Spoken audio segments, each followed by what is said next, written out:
Welcome back, folks, to another episode of the Blockbuster Brothers. Today, we are talking about Novocaine, the new movie on Paramount Plus. Brian, I watched it. Did you? You know what? I did. And I liked it. I thought it was a good movie. I'm actually surprised it didn't do a little bit better.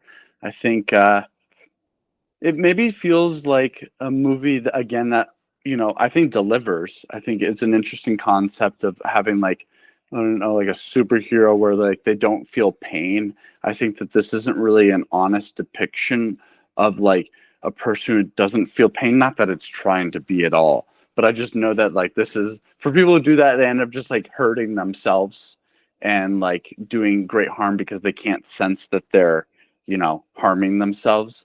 So I thought that's kind of a light, much lighter take on this, of that, like, you can use this ability, and that's not fair for me to really rip on it for that. A lot of movies take a lot of liberties, but I thought it was really well done. It had a movie look.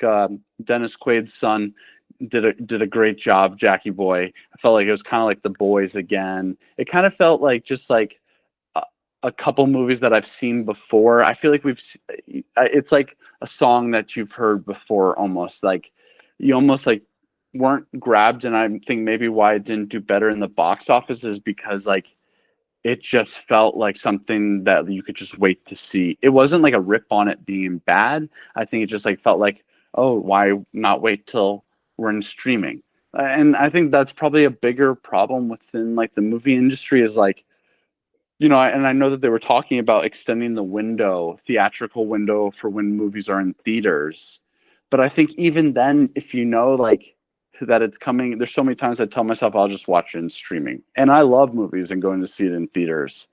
But, with how expensive things are, and, you got to really have a reason to go see it in theaters. And I don't think people did. So we'll see if they go see it after, now that it's in streaming. But what do you think, Steven? Yeah, that's actually an interesting take, Brian. I agree. Like, if movies are now at the point where they're more limited in theaters and people don't necessarily have the money to go spend $100 at the theaters, if you got two kids and a wife, whatever. Not that Like, kids are going to this, but yeah, true, very true. But in yeah, general. but maybe some of these movies are going to fall by the wayside a little bit, because I kind of agreed with you. I liked it. I thought it was good. I thought the biggest note I had from, like, the acting standpoint was he really took a step up here from Companion. The last thing Mm. I saw was, I thought he did fine in The Boys. I thought he did fine in Companion. Like, good job, like, no problem. But this, to me, felt like a significant upgrade for his acting career. And I felt like I watched a somewhat of an elite actor in there. Mm. Obviously, he's elite because he's made it and all that crap. But I'm just saying that sometimes, like, people have defining, like Timothy Chalamet with the Bob Dylan movie.